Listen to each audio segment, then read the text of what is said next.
Welcome to your final video. This is a big culmination of everything where we're going to practice some of your new skills and learn to use your sewing machine by making these cute little pattern weights. With this project, you're going to learn to sew fabric right side together. You're going to learn how to trim your corners, how to flip it inside out, how to ladder stitch, which is a hand stitch technique to close a seam. So we're going to just make these super cute pattern weights, and these are very easy. They're a really good beginner project. This will get you used to using your machine a little bit more. So these are great because you can set them on top of your fabric when you've got a pattern you're cutting out. When you have a paper pattern, this can hold the pattern on the fabric and keep it from wiggling around as you get further along in your sewing and you start using paper patterns. So we're going to make one of these, and let's show you the supplies that you need first, and then we'll head over to the sewing machine after we cut things out. Let's get started. Okay, so to do this project, you're going to need a little bit of scrap fabric. You can see you don't need very much. This would even make a couple of them. So you just need a little bit of fabric that's at least like 4 inches wide. You'll need some kind of cutting tool for your fabric, either your fabric scissors or your rotary cutter and ruler. You will want some kind of ruler or straight edge to measure. If you don't have a cutting mat like I do, you definitely need a ruler so that you can measure your fabric and cut it to the correct size. It's easier, like I have this cutting mat, so I can actually just hold the fabric up to the edge and I can see how many inches it is. So these are really handy even if you just get a small one, but if you don't have one, a regular ruler will work. You'll also need some kind of marking tool that will be erasable or hidden, because when we complete our project, we're going to have to draw a square on the top of here for us to sew on top of. And so you want a marking tool that is going to get erased or hidden. You don't want to use just a regular pen. So you can use something like your chalk marker, or this is one of those friction pens that's erasable with heat. So you can use something like that. To finish up our project, we're going to need a hand stitching needle, just a regular needle, and a little bit of thread. That's how we will close our thing. And then you need something to fill it with. So because these are pattern weights, you need something to add some weight to it. Now, I'm just using rice. This will work, but it's not going to create the heaviest pattern. It'll still be, pattern weight, it'll still be pretty light. So if this is all you have on hand, you can use rice as well, but you can also use things like dried beans or crushed walnut shells, or the best thing, if you can get your hands on some little metal BBs, little round BBs, those are actually heavier and they will create heavier weights, but they're still small. So if you or your husband or something have little BBs, that actually would weigh these down really well. But if not, you can use simple rice or dried beans, something like that, just to give this a little bit of weight to it. And then I just made a quick little funnel out of paper. This way I can easily funnel my beans or whatever into my pattern weight. So you might want to just grab some paper and make a little funnel too to make it easier. So not too many supplies, just a couple things, and let's get started. I'm going to first show you how to measure and cut out your fabric. Okay, let's get started. All right, so there's a couple different ways that you can cut out your fabric, and I'm going to show you both ways. The first way I'm going to show you is the easy way, where if you have a cutting mat and a ruler and a rotary cutter, this will be the simplest way. Okay, now we're going to need, for each one, we need 2 3.5 by 3.5 inch squares. So I'm going to cut one the easy way and one the other way and show you how. So we need one 3.5 by 3.5 inch square. So on my grid, I'm going to put this raggedy edge just slightly off of this line here, because I'm going to trim it and make sure that there's no thread coming off, okay? Then I'm going to take the edge of my ruler and I'm going to line it up against this line here. And you will see there's a little bit of fabric hanging over the edge. The reason I'm doing this is just to straighten up and clean up that edge. Now I'm going to take my rotary cutter and I'm going to expose the blade, and I'm going to put that right up next to my ruler. Now I have this handy dandy handle. If you don't, just put your hand way on the other side of the ruler so that you don't accidentally cut your hand. But I'm going to hold on with my handle, and I'm just going to push until it trims away. Now, my rotary cutter is very, very dull, but I'm going to push until it trims away. There you have. Now I have my first side is now straight and up against this line. Now I need a 3.5 by 3.5 inch square, so I'm going to count over. Each square is 1 inch, so this is 1, 2, 3 inches, and right here is a 1/2 inch mark. So I'm going to align my ruler on the 1/2 inch mark, and again I'm going to put this right up against the side of the ruler and cut straight down. Okay, now I have a piece of fabric that's 3.5 by 3.5 inches wide. I need this to be a 3.5 by 3.5 inch square, so I am actually going to turn it just because it's easier for me, and I'm going to do the same thing. I'm going to just overlap this edge a little bit so I can trim it off. I'm going to align my ruler to that edge, to that line I mean. I'm going to do a quick snip, okay? Now, if you don't have a dull rotary cutter like I do, that'll work a little bit easier, but okay, so there you have it. Now I have, this is lined up with the edge, and because I need 3.5 by 3.5 inch square, I'm going to go again, 1, 2, 3.5, and I'm going to line my ruler up at the 1/2 inch mark, and I'm going to cut again, okay? Oh, I really need to get a better rotary cutter blade, guys. I'm so sorry. Rotary cutter blades and scissor blades do go dull, as you can see, so I will replace this for the next video. But here you can see I now have a 3.5 by 3.5 inch square. 1, 2, 3.5, and this way 1, 2, 3.5. Okay, that was the wrong side of the fabric I was cutting on. This is the right side where it's nice and pretty. Okay, so that's the easiest way to cut. But if you do not have a cutting mat or a rotary cutter, we can also just use a regular ruler and cut our fabric. Okay, so what I'm going to do is I'm actually going to draw a 3.5 by 3.5 inch square on here, okay? I'm going to use this erasable pen so that there won't be any lines, but it won't matter anyways because I am doing this on the bad side of the fabric, on the wrong side, okay? The right side where the print is showing really nicely, that side is down, and I want to do this on the back side so I'm not seeing as much, okay? Now I'm going to take my ruler. This is quite a big ruler for this, but you want to have a scrap that's big enough, and like I said, we need a 3.5 by 3.5. So these clear rulers make it really nice because you can see through them. So I have a corner here, and I'm gonna just draw along this first edge, and because I have a ruler that says that's wide, it's not just like a skinny school ruler, this ruler is actually wide enough to get me to 3.5 inches. So I'm going to draw my first line.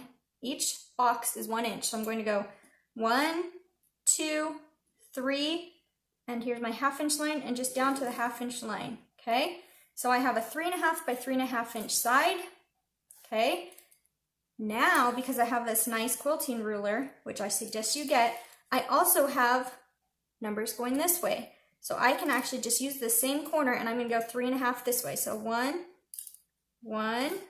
2, 3.5, and I'm gonna stop here, okay? Now, you can take the edge of your ruler, and you can line it up, and now you know to go down 3.5. 1, 2, 3.5, and then you can just line up that edge and close it up.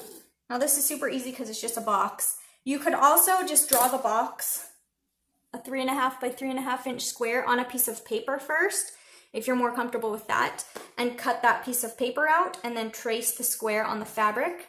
If you're really nervous about messing something up, you can always do that. Draw a 3.5 inch by 3.5 inch square and then draw it on the fabric. You can do that, or you can just use your ruler. Now, if you don't have a big ruler like I do and you only have just a small ruler, just do it like you would, you know, draw a straight line. That's 3.5 inches. Come over this side, measure down 3.5.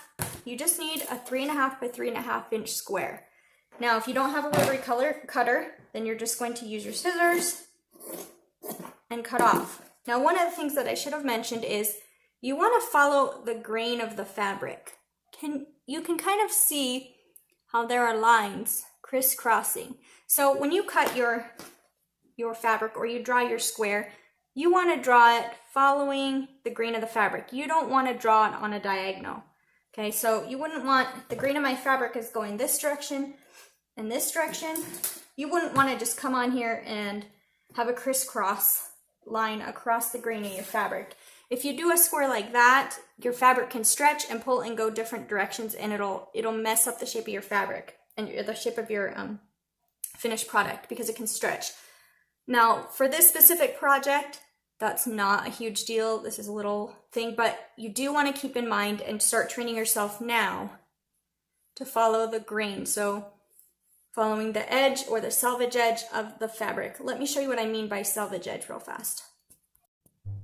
Okay, so this was just a scrap, so it didn't have really a selvage edge, but you can see it on this fabric. When a fabric comes off of the bolt at the store, it's got an edge that's usually like a different color, or it's not dyed, or it's multiple colors, and it's kind of rough. It's a finished edge, but it's not an edge you want to use.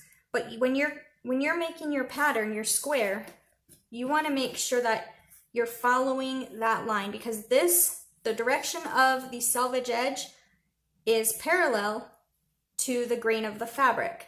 So the selvage edge is parallel to the grain of the fabric. So when you're cutting a pattern, you want to go with the grain of the fabric.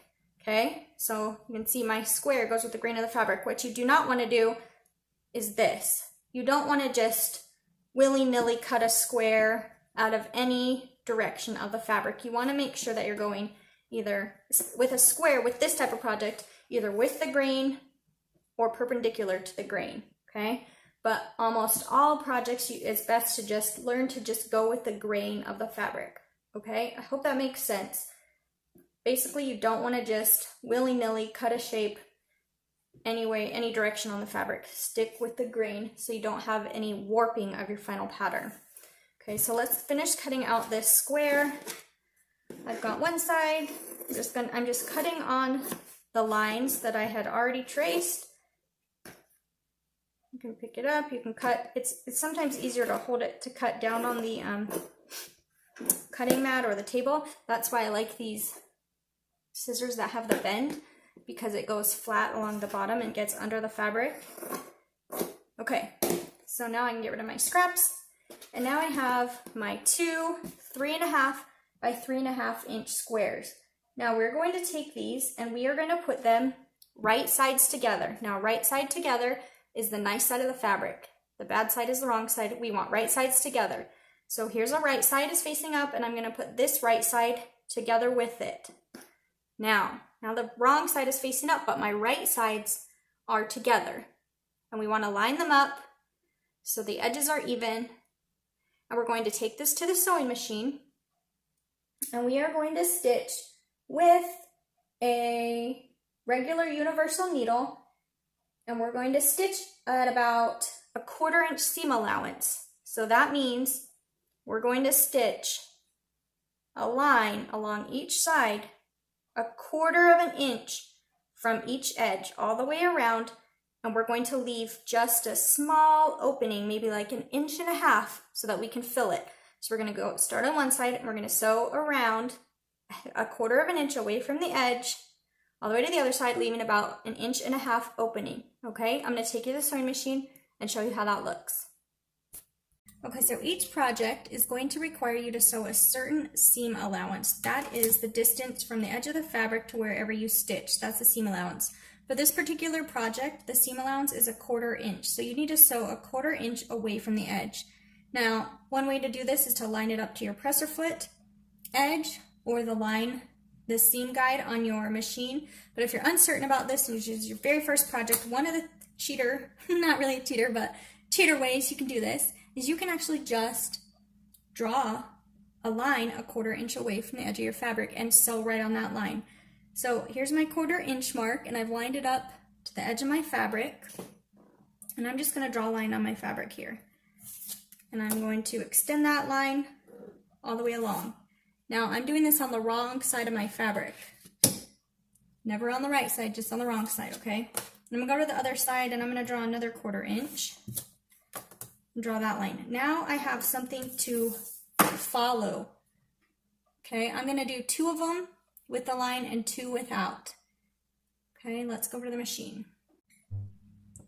Okay, so you want to make sure that your sewing machine is set for a straight stitch between 2 and 3 millimeters. Mine is at 2.5. You want to use a universal needle.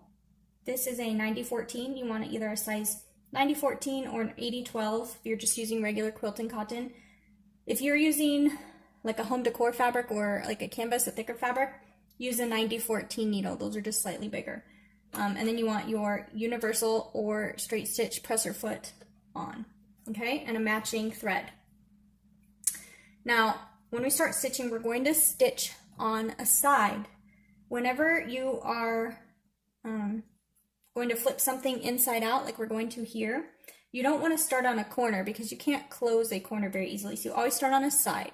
Now when you start stitching, you always back stitch. So you're going to stitch a couple stitches and you're going to go backwards a couple and then go forwards again and keep going.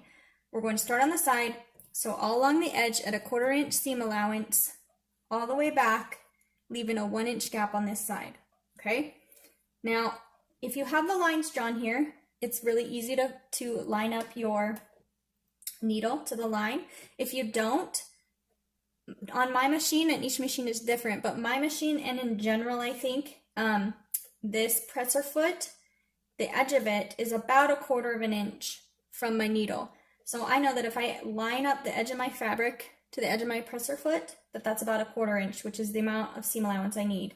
You might also have it written on your needle plate somewhere on a seam guide.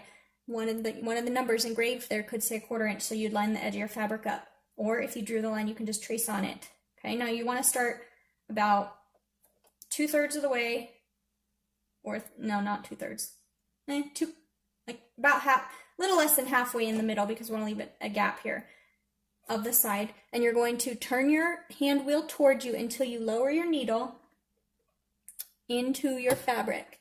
My needle is directly on the line, so I know it's a 1/4 inch away. And then I'm lowering it down into the fabric, and then I'm going to lower my presser foot. Now I am ready to sew, and I'm just going to stitch straight on this line here. Now, when I'm starting, I'm going to stitch a couple times, 3 stitches, and then I'm going to back stitch. You have a back stitch button or lever somewhere. I have a button I'm going to press, and that takes me back 3 times. That holds the thread in place instead of letting it unravel down the road. So you want to back stitch whenever you start or stop. Okay, so I back stitch. Now I can go ahead, following my line. I'm keeping it lined up along the edge. I'm sewed a 1/4 inch. Now I'm a 1/4 inch away now from the next edge, so I'm going to stop with my needle in the down position. My machine, I can actually set it for the needle to actually go in the down position whenever I stop stitching. So that is what I do. Not all machines have that function, so if yours doesn't, just turn your hand wheel toward you until your needle is in the down position. Lift your presser foot and pivot your fabric till it's going the next direction. And then you start stitching that side. So that's how you turn it a corner. Okay. Staying a 1/4 inch on the side. Again, I'm a 1/4 inch away from the next side, so I'm stopping, needle down, lift your presser foot, pivot your fabric, lower your presser foot. Now you may begin stitching again. Following this, I don't have a line here that I'm following this time. I'm just lining my fabric up to the edge of my presser foot. Okay, now I'm back to a line, so I'm stopping 1/4 inch from the edge, needle down, lift my presser foot, pivot, lower my presser foot, and keep sewing. Made to my last edge. Again, needle down, lift your presser foot, pivot, lower your presser foot. Now I'm back to my final edge. This is where I started stitching. You do not want to close this gap up. You want to leave it open, but you don't want to be right at the edge. So you want to come in from the corner, you want to come in from the corner of a little bit and leave about an inch opening. Okay, so I'm going to stitch about an inch opening. Then I'm going to press my reverse button or back stitch button, because again, you need a back stitch when you start or stop, and I'm stopping, so I'm going to back stitch a couple and then go forward a couple just to lock it. Now I'm done. Now if you have an automatic cut button, you can press that and cut your thread. If you don't, you want to you want to turn your hand wheel towards you until your needle is all the way out of the fabric in the highest position it will go. Then you're going to raise your presser foot, and you are going to pull your fabric carefully, pulling that thread, and off to the side of your machine or the back, you will have a thread trimmer where you can wrap your thread around and it will trim it for you. Or you can just get a pair of snips or scissors and trim that off, okay? Let's see here.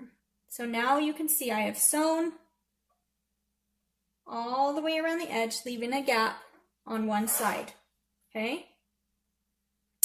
The next step is to trim your corners, okay? Now to trim your corners, you want a sharp pair of scissors. I have little snips, but you can use any. And you want to trim, just like it says, your corners, but do not cut into your stitch line, okay? So you want to get close to your stitch line, but don't cut it. You can trim the corner angle, and you can even trim an extra little bit on each side.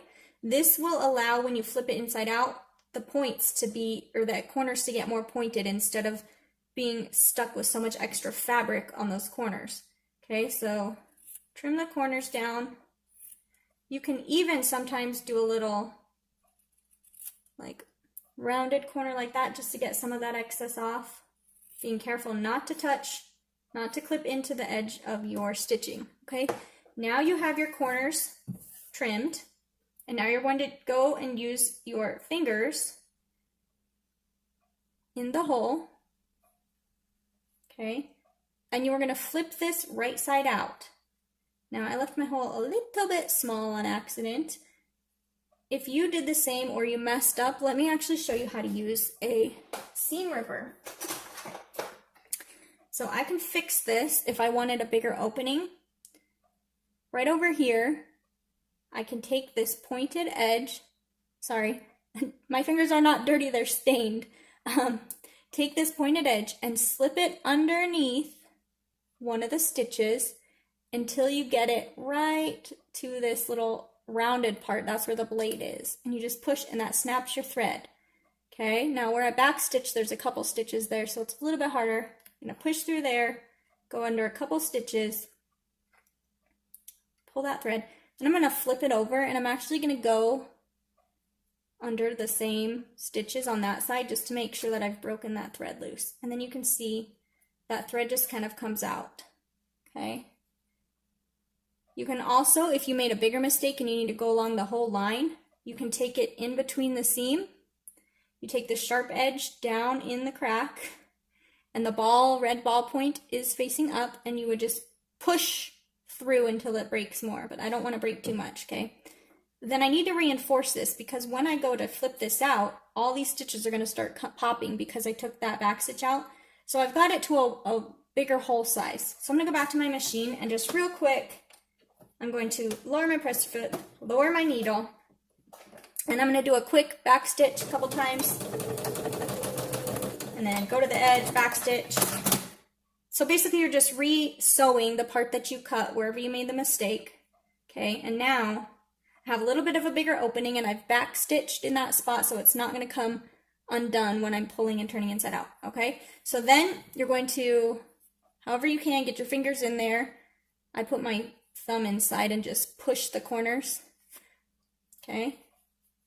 So use that index finger that went in there and pushed, and you pull until you've got the whole thing right side out.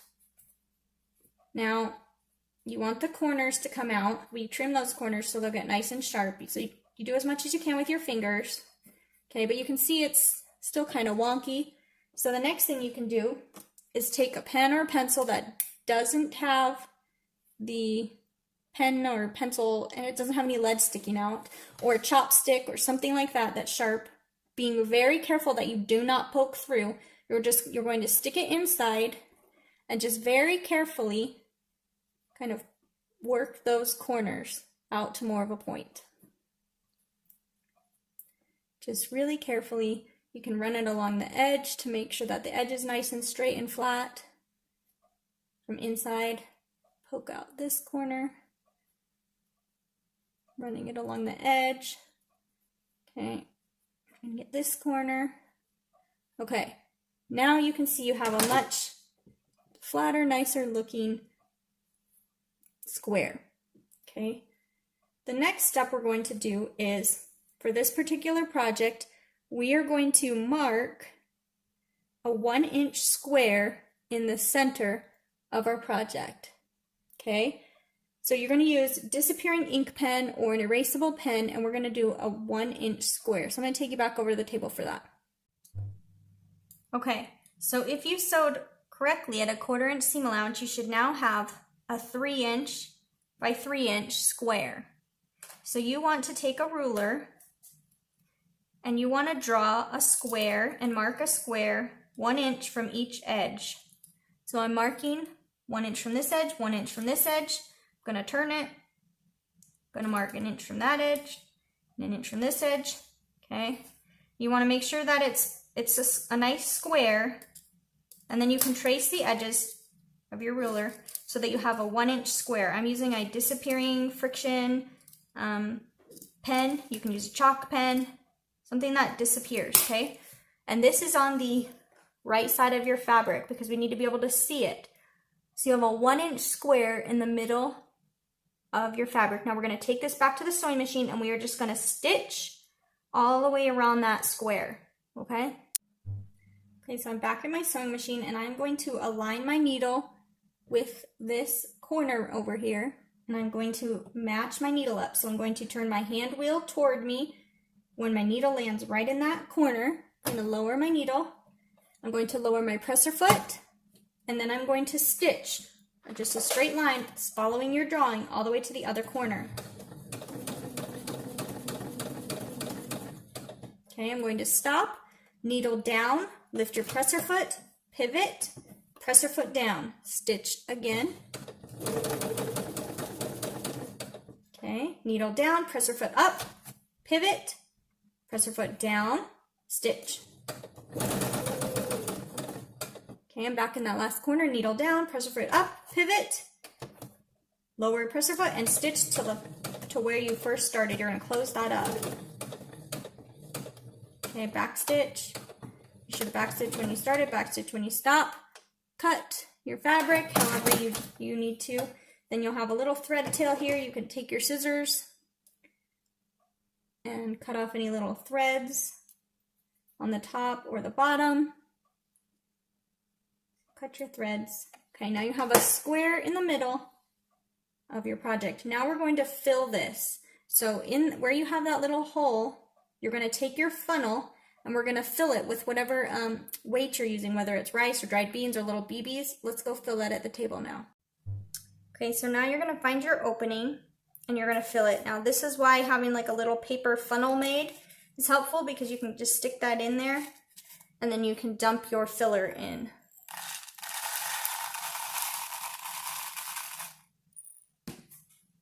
Okay, you want to make sure it goes all the way around the whole outer edge. You want to fill in this whole outer edge, okay? So I'm going to do that off camera right now. I'm going to get it full and then I'll come back to you. Okay, so once you are satisfied with your filling and you've got it filled up, we need to close this opening now. Okay, so you want to push whatever filler you had aside and we are going to close the opening. Now to do that, you need your project and you need your hand sewing needle and some thread threaded on there. The first thing you want to do is thread your needle, and then you want to make a knot at the end. You can do this any way you'd like, but this is the easiest way that I found. I actually just grab the end of it and I wrap it around my index finger a few times. And then I use one finger to kind of push it off, and I use my thumb and my index finger to kind of roll and push and roll that thread off my finger. Then I can use my middle finger or whatever finger is handy and my thumb and kind of pull back, and that creates a knot at the end of my fabric, or sorry, at the end of my thread. Okay, so now you can make a knot any way you want, but that's a quick way. Wrap it around the end of your finger, kind of roll it and push it between your thumb, rolling it off the edge of your finger, and pull the knot back. Okay, so now you have a knot. Now what you want to do, this is called a ladder stitch. You want to start in the inside of your seam and you're going to come out towards the top. So you want to start at the edge of where your sewing line was done previously. And we want to come and out through the top, okay? The reason we're doing it from inside out like that is because your needle then, or sorry, your knot then gets hidden inside. Okay, so now your knot is inside the seam and you're coming straight out. Now to do a ladder stitch, we're gonna make like the rungs of a ladder. I came out over here and I'm gonna go straight across the seam and go back down, just right across where I've already come out, right on the top. I'm gonna poke down and I'm gonna go on that same side now, just a couple millimeters, maybe 1/4 of an inch or so, okay? On the same side of the seam, I'm coming back out, okay? So you're gonna pull your thread through that way, okay? And now you can see one stitch going this way, okay? Now I'm still on, sorry, I'm trying to find my camera here. I am still on this side, so I want to cross over directly across from it and go in, directly across. And then I'm gonna go on that same side again, about 1/4 of an inch over. On that same side, come out about 1/4 of an inch, pull the thread. Okay, now I have 2 stitches there. Okay, now I want to cross over again. So I'm going to cross over the seam directly from where my other line was. I'm going to go in from the top, pick up about, I don't know, a couple centimeters or 1/4 inch of fabric here on this side. Whoops. Okay, and I'm going to pull that through. And you're going to do that across your whole opening. Okay, there's 3. Again, across from the seam, straight down in, pick up about 1/4 of an inch or so of fabric, pull it. Okay, now you can see the stitches here. This is called a ladder stitch because it's kind of like the rungs of a ladder going across. But when you pull tight, you'll see those stitches mostly disappear. Okay, and your hole closes up. So you want to continue to do that until you get all the way across your hole. Okay, cross from the seam, pick up a little bit of fabric, pull, cross the seam again to the other side, pick up some more fabric, pull. I'm going to pull a little bit tighter this time to close that up. Okay, now I'm on my last one. I'm going to go across the seam again, pick up fabric like I did, and on my last one, make sure you pull tight so it's closed, but you don't want to pull so tight that it's wrinkled. You want it just to be just closed enough, okay? Then you're now going to take your needle and kind of go in the middle of your seam there and just try to kind of push down and out, just right in the middle of your seam. You don't want to pick up a ton of fabric. You just want a little bit there in the middle of your seam. Okay, and you want to pull a little bit. You want a little loop of thread here, okay? Because now, to finish this off, you're going to knot that thread. So you're going to take your needle. It's trying to twist on me. Okay, so this loop of thread here, you want to take your needle and you want to go through that like 2 to 3 times. I like to do it 3 times just to be sure. So this is just creating a knot. So I'm just going through the middle of the loop 3 times and then I'm going to pull it tight. Mine got kind of messy, but that's okay. And that creates your knot at the end. Now you can kind of push that down into the seam with your needle. And if it's too big of a mess, you can trim or start over, but I'm not too concerned with it. Then you're going to take your needle and you're going to push kind of right at that knot into the seam, into the center of the seam. Okay, and you're going to come out way down on the side of your project. See, I'm coming down way on the side. You're going to come down way on the side, and that seems weird, but this is what's going to hide your thread a little bit better.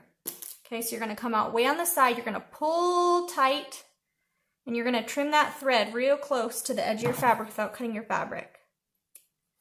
What that does is, it's hidden now, but the thread gets locked inside of your seam, so now it won't come out. So again, I made kind of a messy knot there. Hopefully yours won't be so messy, but I could trim that off if I wanted to. But now it's closed on all the seams with the hidden stitch, and there you have a pattern weight. Now you can make as many more of these as you want. If you want to take if you used a friction pen like I did, you can take a warm iron that's not too hot and just set it on there and those lines will disappear, or you can use your pen and erase them. If you use chalk, you probably won't really see it anymore anyways. But there you have it. There's a pattern weight.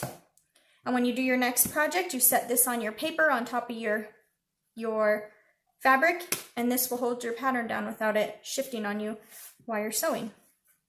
So I hope you enjoyed this little project. You can go make a few more. You probably need at least about 6 of them to have a complete set. But there you have it. Fun little pattern weight to hold down your fabric. Thank you so much for joining me on this new sewing journey. I'm so glad I could be a part of it and that I could teach you some basics to get you started sewing. I really hope that you found this course valuable, and if so, that you would share with your friends and other new sewers. Get the word out. Thank you so much for joining me. Until next time. Bye.